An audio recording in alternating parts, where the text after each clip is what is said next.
How do Nobel Prize in literature choices lead to elitism claims?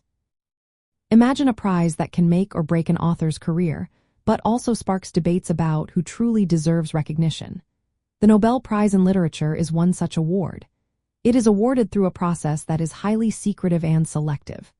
Only a small group of people, like literary critics, scholars, and previous winners, can nominate candidates. These nominations are then reviewed by a tiny committee that reads extensively and debates passionately before voting. The focus is on originality, literary quality, and a voice that stands out over time. Because of this process, some people see the Nobel as a symbol of an exclusive club. Only a limited number of critics and academics have a say in who wins. This creates a feeling that the prize is controlled by an elite circle rather than the wider literary community or the public. The secrecy of the process adds to this perception. Since nominations and deliberations are kept secret for 50 years, outsiders cannot see how decisions are made. This lack of transparency can lead to suspicions that personal biases or cultural preferences influence who gets chosen.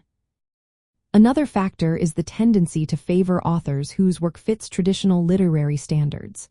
The Nobel often recognizes writers who produce what is considered high or serious literature.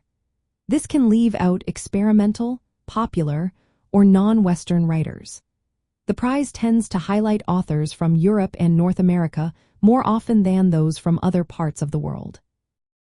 This has led critics to say the Nobel reflects a Western or Eurocentric literary view, which can feel exclusive or elitist.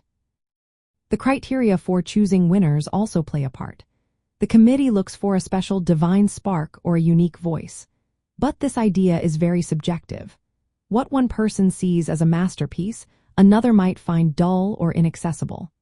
Because of this, some diverse or unconventional voices might be overlooked. The process favors certain aesthetic standards, which can reinforce existing literary hierarchies. In the world of books and authors, these choices influence what is seen as important or prestigious. When the Nobel favors certain kinds of authors, it can shape the literary canon and influence what publishers and readers pay attention to. Authors outside these circles, especially from underrepresented regions, may find it harder to get recognition. This impacts translation, publishing, and global readership. For viewers interested in a broad view of literature, understanding how the Nobel choices are made helps in seeing the bigger picture.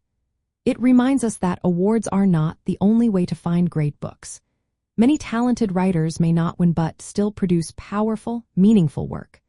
Recognizing these dynamics encourages us to look beyond the Nobel and explore a wider world of voices and stories.